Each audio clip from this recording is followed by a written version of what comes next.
Hi viewers, welcome to all. நான் உங்கள் வினோத். நாம இப்போ எங்கே போயிட்டு இருக்கோம்னு பார்த்தீங்கன்னா, வண்டலூரை அடுத்த ரத்தினமங்கலத்தில் எழுந்தருளியுள்ள ஸ்ரீ லட்சுமி குபேரர் ஆலயத்துக்கு தான் போயிட்டு இருக்கோம். இப்போ நம்ம கிராஸ் பண்ணுறது பார்த்தீங்கன்னா, கிளாம்பாக்கம் பேருந்து நிலையத்தை தான். இதை கிராஸ் பண்ணதுக்கப்புறம் வண்டலூர் ஜூ பாலம் வந்துடும். அதாவது அந்த பாலத்துலேருந்து லெஃப்ட், அதாவது நம்ம லெஃப்டில் இருக்கிறது தான் வண்டலூர் ஜூ. அதுக்கு நேராக உள்ள இந்த ரோட்டில் தான் நம்ம பயணிக்கணும். இப்போ நம்ம பார்க்குறது பார்த்தீங்கன்னா, வண்டலூர் ஜூவோட சைடு கேட்டு, அதாவது அந்த பார்க்கிங் உள்ள கேட்டு. இந்த கேட்டை தாண்டி இதே ரோட்டில் நம்ம நேராக போகணும். அப்படி போகும்போது உங்களோட லெஃப்ட் சைடில் வண்டலூர் ஜூவோட காம்பவுண்ட் வாலை ஃபாலோ பண்ணியே நம்ம போகணும். இந்த ரோடு பார்த்தீங்கன்னா எங்கே போகக்கூடிய ரோடு பார்த்தீங்கன்னா, கேளம்பாக்கத்துக்கு போகக்கூடிய ரோடு. கன்ஃபியூஸ் ஆகாதீங்க. கீழம்பாக்கங்கிறது பஸ் ஸ்டாண்டு, இந்த ரோடு வந்து கேளம்பாக்கத்துக்கு போகக்கூடிய ரோடு. இந்த கேளம்பாக்கம் ரோட்லேயே இன்னும் கொஞ்சம் தூரம் பயணிச்சிங்கன்னா ரத்தினமங்கலம்ங்கிற இந்த போர்டை நம்மளால் பார்க்க முடியும். இதை பார்த்து இன்னும் கொஞ்சம் தூரம் முன்னாடி போகணும். அப்படி போனீங்கன்னா வேங்கடமங்கலம் அப்படிங்கிற இந்த போர்டையும் நம்மளால பார்க்க முடியும். இதை கிராஸ் பண்ணி கண்டிகைங்கிற ஒரு ஊர் வந்ததுக்கப்புறம் அதில் நம்ம லெஃப்ட் எடுத்து அது உள்ள கொஞ்சம் தூரம் போய் ஒரு லெஃப்ட் எடுத்தீங்கன்னா இதுமாரி ஒரு ரோடு போகும். இந்த ரோட்டோட டெட் எண்டில் பார்த்தீங்கன்னா இந்த கோயில், அதாவது ஸ்ரீ லட்சுமி குபேரர் ஆலயத்தை நம்ம ரீச் பண்ணிட முடியும். இங்கே லட்சுமி குபேரர் ஆலயம் மட்டும் இல்லை, மொத்தம் 4 கோயில் இருக்கு. சக்கரகாளியம்மன் கோயில், சீரடி சாய்பாபா கோயில், ஸ்ரீ லட்சுமி குபேரர் ஆலயம் கோயில், அப்புறம் அரைக்காசம்மன் கோயில். இந்த அரைக்காசம்மன் கோயிலில் பார்த்தீங்கன்னா ஒரே இடத்துல கிட்டத்தட்ட 108 அம்மன் சிலைகளை பிரதிஷ்டை செய்யப்பட்டுள்ளது. அதாவது ஒரே இடத்துல 108 அம்மனை தரிசனம் செய்யக்கூடிய ஒரு சிறப்பு இருக்கு.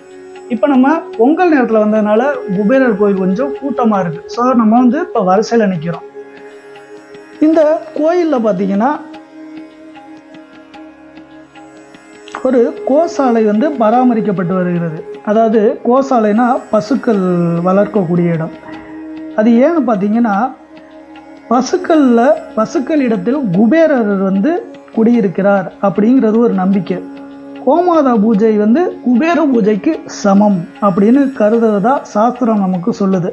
அதனால் இந்த கோயிலில் படைக்கப்படக்கூடிய பழங்கள் அப்புறம் எல்லாமே இந்த கோயிலில் பராமரிக்கப்பட்டு வரும் இந்த பசுக்களுக்கு உணவாக கொடுக்கப்படுகிறது. அது குபேரருக்கே கொடுக்கப்பட உணவாக கருதப்படுகிறது. இந்த கோயில் பார்த்தீங்கன்னா வடக்கு திசையை நோக்கி அமைக்கப்பட்டுள்ளது. அது ஏன்னு பார்த்தீங்கன்னா குபேரருக்கு உகந்த திசை வடக்கு திசை அப்படின்னு சொல்கிறாங்க. அதனால தான் இந்த கோயில் வந்து வடக்கு திசையை நோக்கி அமைக்கப்பட்டுள்ளது அப்படின்னு சொல்லப்படுது. இந்த கோயிலில் நம்ம உள்ளே வந்தோன்னா ராஜ கணபதியை பார்க்க முடியுது. ராஜ கணபதியை பின்தொடர்ந்து நம்ம உள்ள பயணிச்சோம்னா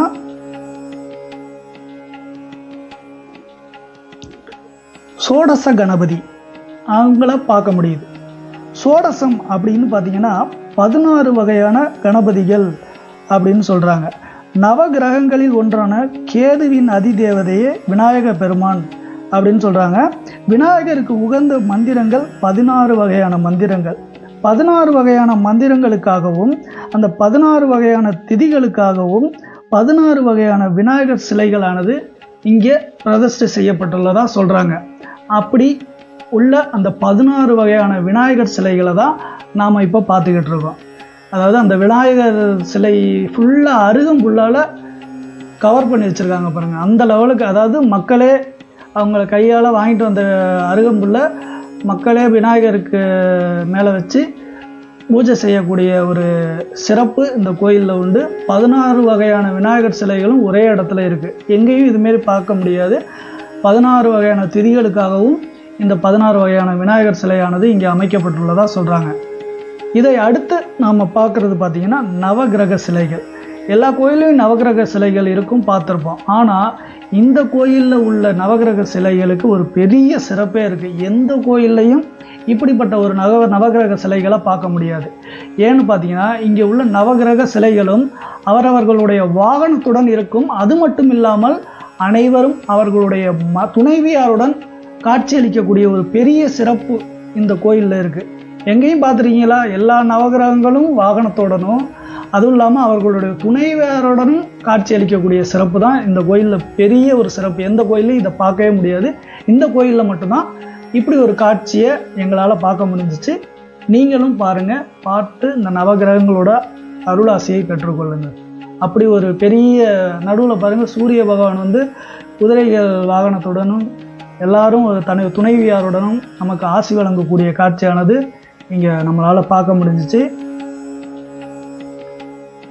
குபேரரின் வரலாறு அப்படின்னு பார்த்தீங்கன்னா, படைக்கும் தொழில்களுக்கு அதிபதி அப்படின்னா பிரம்மர். இந்த பிரம்மரின் புத்திரன் விஸ்வரா.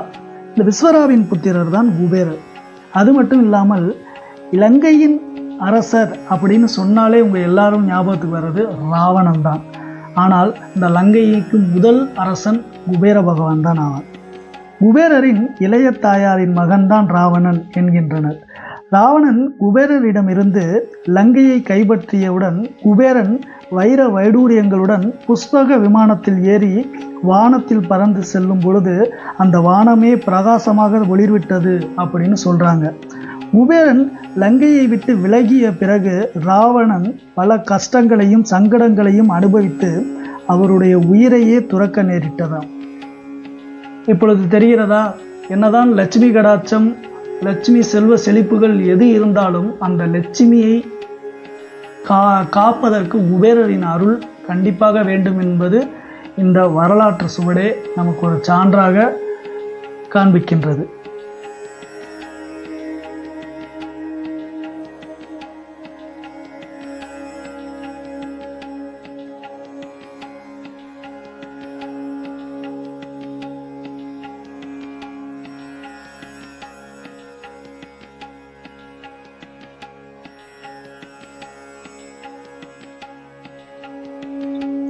கருவறையை பாருங்களேன். சிரித்த முகத்துடன் அன்னை லட்சுமி தேவியுடன் தனது துணைவியாரான சித்திரலேகாவுடன் காட்சி அளிக்கக்கூடிய இந்த காட்சியே பெரிய காட்சி. குபேரர் எவ்வளவு அழகாக தனது இடது கையில் சங்கந்தி பானையை ஏந்தியும் வலது கையில் பத்மநித்திய கலசத்தை ஏந்தியும் மிக அழகாக காட்சி அளிக்கிறார் இந்த கருவறை. இந்த கருவறை தொடர்ந்து நாம் செல்லும் பொழுது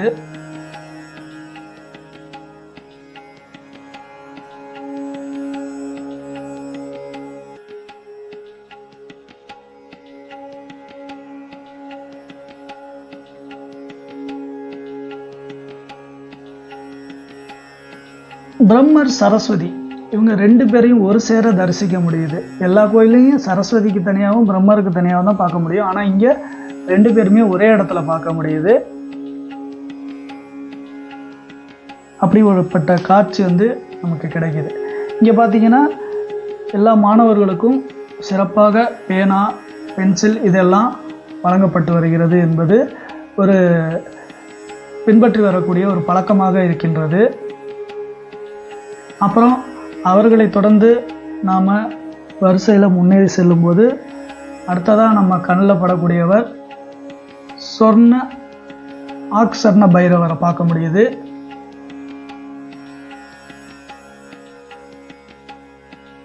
அப்புறம் இவர் பார்த்தீங்கன்னா லட்சுமி கணபதி, அதாவது கன்னி மூலையில் அமைஞ்சிருக்கிற லட்சுமி கணபதியின் சிலையையும் நாம் பார்க்க முடியுது. அதுக்கப்புறம் 18 படிகளுக்கு அதிபதியான ஐயப்ப பகவானையும் நம்ம தரிசிக்க முடியுது.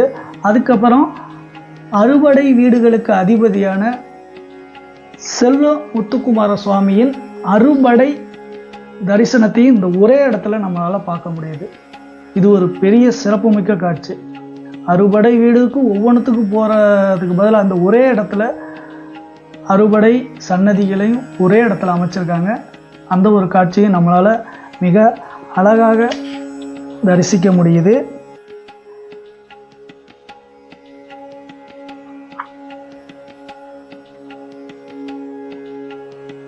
அவரை தரிசித்த பிறகு சீன அதிர்ஷ்ட குபேரர் அப்படின்னு சொல்லக்கூடிய லாஃபிங் புத்தா அப்படிங்கிற அதிர்ஷ்ட குபேர தரிசனமும் நமக்கு கிடைக்கிது.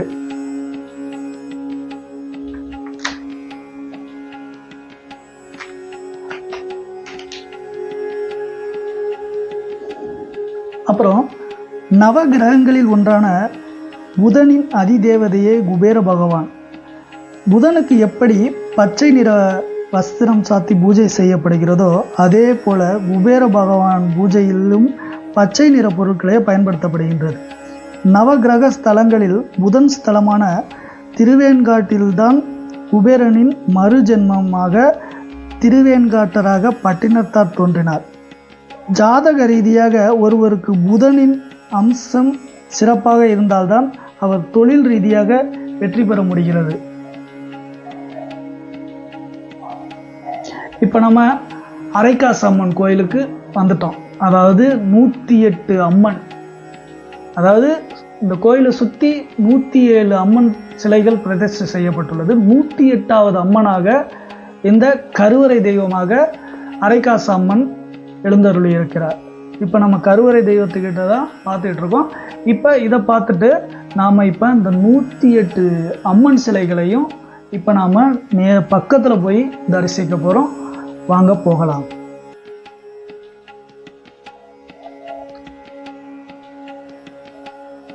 பாருங்க, எடுத்தோடனே கணபதியை தான் தரிசனம் செய்துவிட்டு அதுக்கப்புறம் நாம் 108 ஸ்தலங்கள், அதாவது நம்மளால் 108 ஸ்தலங்களுக்கு போய் 108 அம்மனையும் தரிசிக்க முடியும்னா அவ்வளோ பெரிய விஷயம்.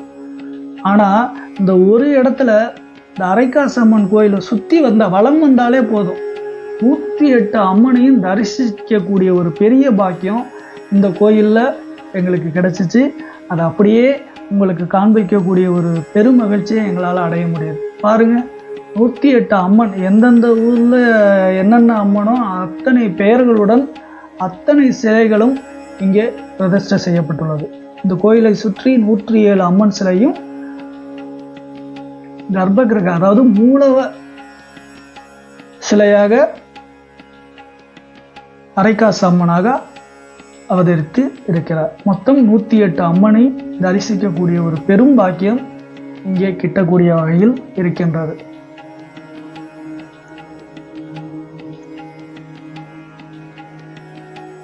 பாருங்க, இப்படி ஒரு அற்புதமான காட்சி, ரொம்ப கண்ணுக்கு கிடைக்காத ஒரு காட்சி.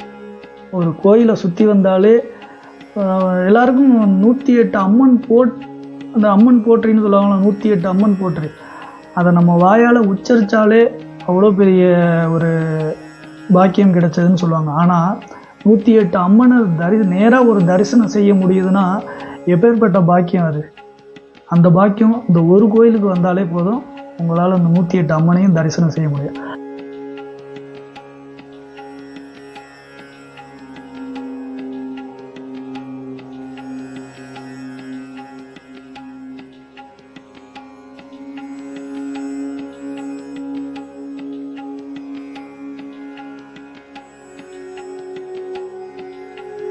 பாருங்க, இப்படி ஒரு காட்சி எங்கேயாவது கிடைக்குமா?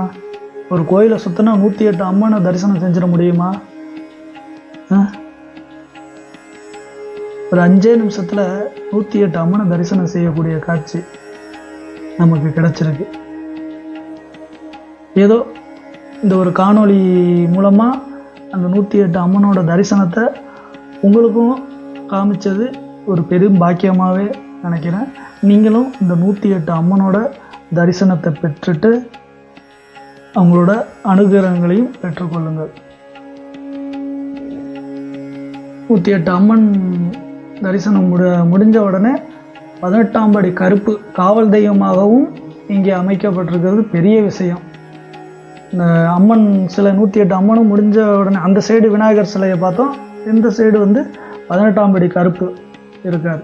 அந்த 18ஆம் படி கருப்பு கோயிலுக்கு பக்கத்திலே குறி சொல்லக்கூடிய, அதாவது சீட்டு குலுக்கப்பட்டு நமக்கு குறி சொல்லக்கூடிய ஒரு இதுவும் இங்கே பின்பற்றப்பட்டு வருகின்றது.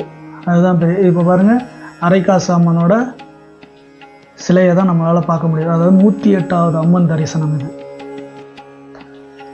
அங்கேருந்து திரும்பி பார்த்தீங்கன்னா இங்கே பாருங்கள், அம்மனோட கண் பார்வையில் அன்னதானம் வழங்கப்பட்டு வருகிறது. இந்த அன்னதானத்துக்கு நம்மளால் முடிஞ்ச உதவிகளும் நம்ம செய்யலாம்.